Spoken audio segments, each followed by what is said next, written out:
Hello, how are you doing? History is a funny thing, isn't it? It kind of like, it's one of those things that I often talk about history, and I never, sometimes I don't get it right. And people let me know when I haven't got it right, or when I've got a date wrong, or, little details like that. But that doesn't bother me so much because the thing is, when we talk about history, it's very difficult to get things right, especially when you weren't there. Especially if we're talking about history before you were born. And I often think back to my childhood and think, wouldn't it be great if we could talk to our grandfathers and our fathers and our uncles and stuff like that and talk about how things were in the past. If I had the maturity of mind back then to be able to do that, that would be a great thing, because what happens as time goes on and people pass away and things like that, these stories are lost, and they're lost forever, virtually. You can't beat somebody talking about what the past was like, and I wish I'd done more of that when I was a child, a young person. I wish I was more interested in history, but that's the way things are. That's life, isn't it? We don't always take these opportunities, and we look back on them and regret the fact that we could have, all them stories that could have been told, because of course they're lost. When they're gone, aren't they? Now, I've been interested in making videos for the past 25, 30 years, possibly 30 years. I've been making videos long before YouTube came along, and I do have some videos that I'd made back in the day, about the year 2000, 25 years ago. I have some videos of my Uncle Peter. Now, my Uncle Peter is, when I was growing up in Prescot, my father, due to a lot of different circumstances, ended up in Rainhill Hospital and was unable to look after me. And my mother, well, that's another story. I'll tell you about that someday. But anyway, I came to live with my great-grandmother in Kemble Street, and my Uncle Peter. My Uncle Peter was my uncle. You may know the term Uncle Peter because I've named a drone after him, because he had an ambition in his life to fly, but he never fulfilled that ambition to fly. So my Uncle Peter was a person I grew up with, and in very many ways he was my father, and he was the person who taught me how to live. He was probably the kindest person I've ever met, the most gentle man, a gardener, and my best friend as a child. He was my best friend. And towards the end of his life, I got interested in video, and I made this short film of Peter talking about his time, his life during the Second World War in Prescot and Wiston, where they lived. And it's a precious memory. It's only a short video. It's only about 15 minutes long, but it gives a great insight into what life was like in Prescot during World War II. And we took him to the Imperial War Museum when it had only just opened in Salford, Manchester, and we had a good look around there. It's more like a home video, but it's really interesting. And what I've tried to do with this video is I've tried to stabilise, because we didn't have stabilisation back then. It was basically analog technology on tape, you know. It wasn't quite VHS tape, it was DV tape, mini DV tape. Some of you may remember that. And I've tried to stabilise the video and I've tried to enhance the sound. But what I've done is I'm going to put subtitles to when Peter is speaking, because he speaks in the old Lancashire dialect quite often. For people who are new to Prescot, people who perhaps just moved in, living on a new estate, it may be difficult for you to understand the old Lancashire dialect that was Prescot. And everybody spoke more or less like this, but he had a particular, you know, way of speaking that was difficult to understand. He was a gardener, Peter. He used to know the Edwards. You know the Edwards who produced all the old postcards of Prescot, and they had a shop on the high street. Well, he used to do the gardens for them. He was a gardener. So he was well known in Prescot and well loved by the people who knew him. So I have done this video before, but I've included it in another video, and it's an edited version. So this is the unedited version. So I hope you enjoy it. I hope you get something out of it. And I've included some old photos of Prescot during the Second World War. So let me know what you think, and here it is.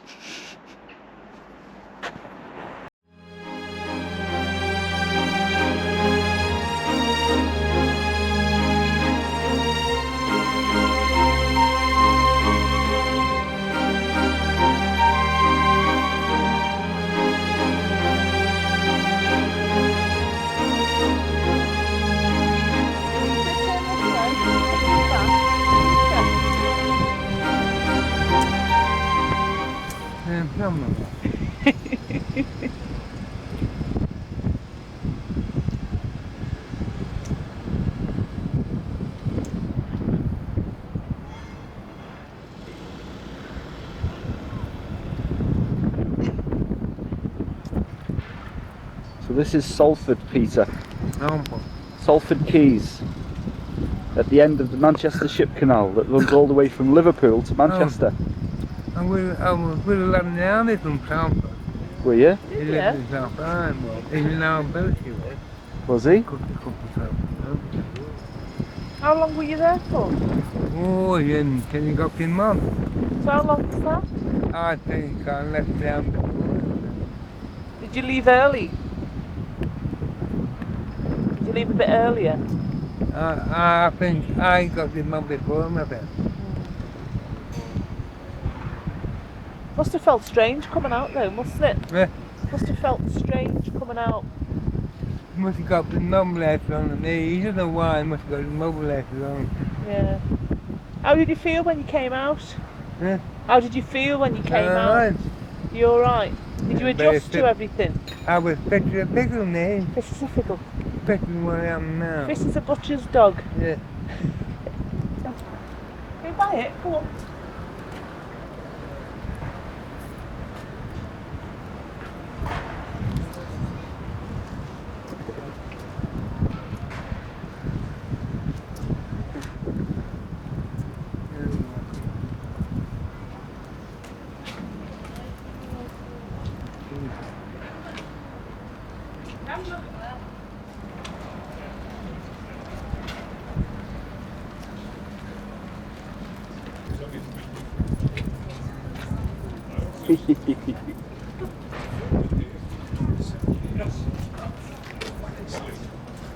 Come on, Peter, you can have a look round.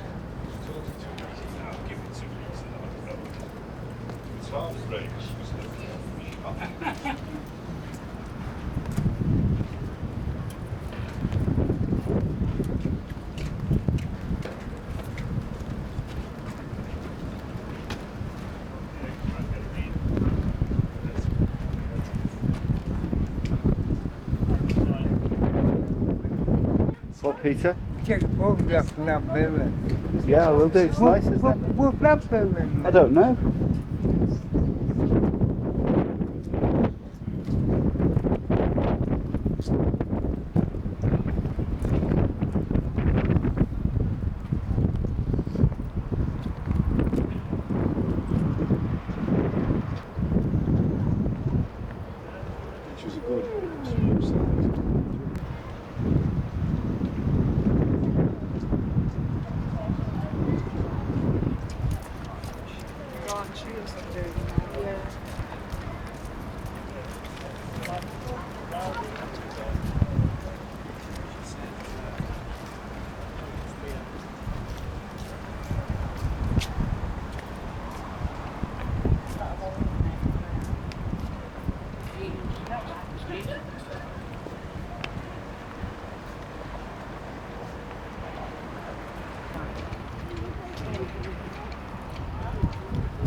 Attention please. This is a visitor announcement. Welcome to the big picture. This whole activity is for people who made, used or were the victims of weapons.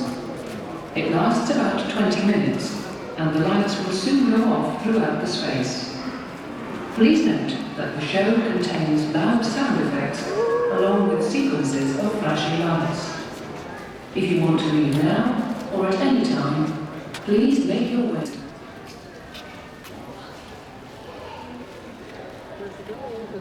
Joe, are you going filming it? Oh, I see you coming, so. This as well? Oh, yeah.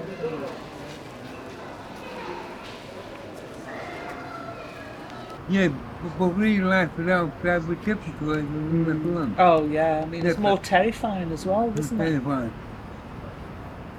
All this guy used to be searchlight, stuff up, you all lit up. All this guy.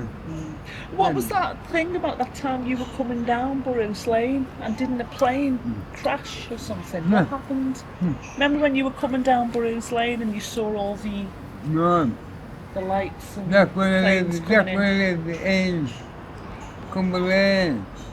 Ah, The that was it. walk. These vegetables, when they're walking down through the lane. Yeah, and did they fly over? The will of them, yeah. Look, all red vegetables, all red. Wow. They like that up poker. Shoot young planes down there. Amazing. They go by them. Yeah, They must be finding them from Brown Woodland. yeah. They're all red, these vegetables are red, you know, when they're going off. What are they called? Vegetables. Tracer bullets. Traceable. They go by there. And the wire and higher. Wire. To trace out the projectiles for the With the anti-aircraft aircraft. missiles. Oh, I see, yeah. You shoot on the aircraft Yeah. plane. Anyway. It's give good them place like down. projectile. You see when I find they go by that, they're going above my head a few feet. And Just a then- few feet above your head. Yeah, and then they went higher and higher. Higher and higher. And what did you think at the time? He didn't come there. Didn't bother you? I'm up to it. You weren't frightened? He was German bombers coming over and over. So I suppose it was just accepted as the norm, was it? Yes, I can know. It's like it was natural 'Cause because it it was used to. happening, wasn't it? Yes, I used to it. And the war was on, wasn't Yes, it? used to. But we moved from West End to Prescot then.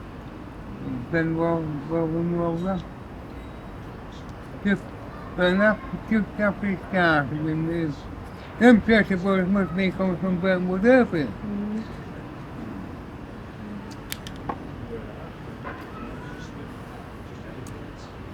I seen one gentleman from a get shot down with over the food. Did you? A British Skeleton, churchman. And it crashed down into the ground. Skeleton, Where was that, Peter? just a bush of fire and just a bush of fire. Oh, I seen it from Western, when I live in Western. Yeah. And this British Skeleton. And it just plummeted? Yeah. Was there any survivors now? You don't know? There's a pretty good eye, took these churchman. Yeah. And then it just went to the Oh, ground? don't look into survivors, young friend. I don't know that. That's up to the world, just down. Was When that- the Germans used to come over first. Yeah.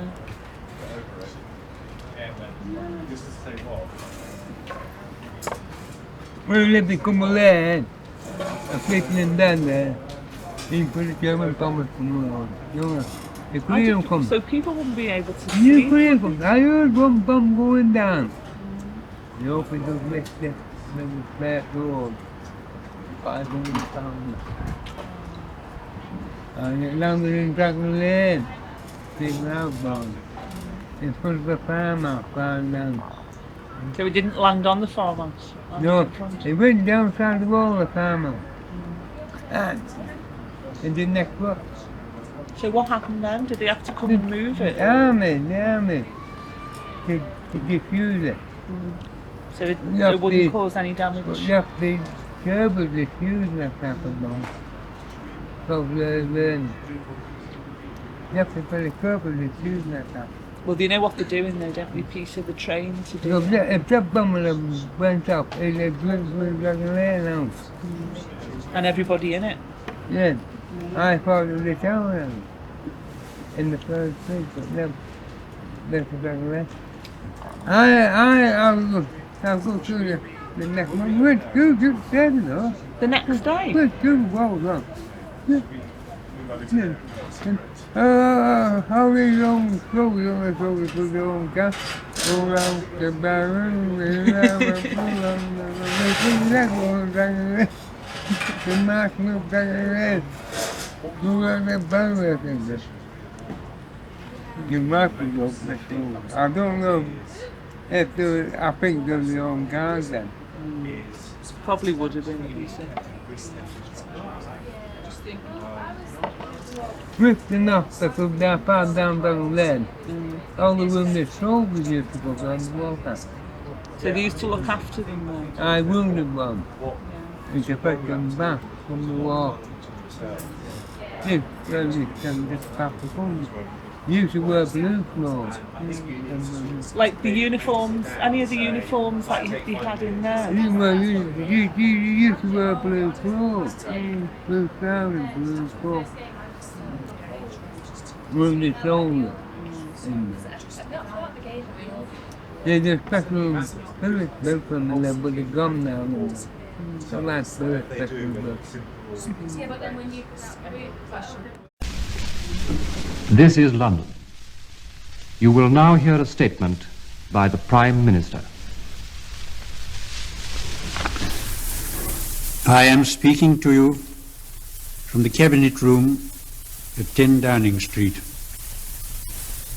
This morning, the British ambassador in Berlin handed the German government a final note stating that unless we heard from them by 11 o'clock, that they were prepared at once to withdraw their troops from Poland, a state of war would exist between us. I have to tell you now that no such undertaking has been received, and that consequently this country is at war with Germany.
There used to be little wooden crates that they used to store stuff in. Oh, yeah. Little wooden crates, yeah, but the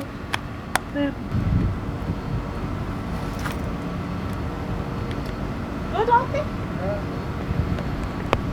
Yeah. Yeah. I remember these days when we used to use them. Remember? You used to use them You did. in the BI. Yeah. Yeah. Yeah. So I hope you enjoyed that. Yeah, I mean, don't you wish that we could just like turn back the clock and talk to our fathers and grandfathers a bit more, you know, talk about history, you know, this oral history is often, you can have you know, 100 photographs and still you wouldn't get the insight, what it's like, what it's truly like to live through these periods, any period that matter, not just the war, but the 50s and the 60s and growing up in Prescot and stuff like that. So yeah, if you've enjoyed that, then please give us a like, subscribe to the channel, leave a comment, and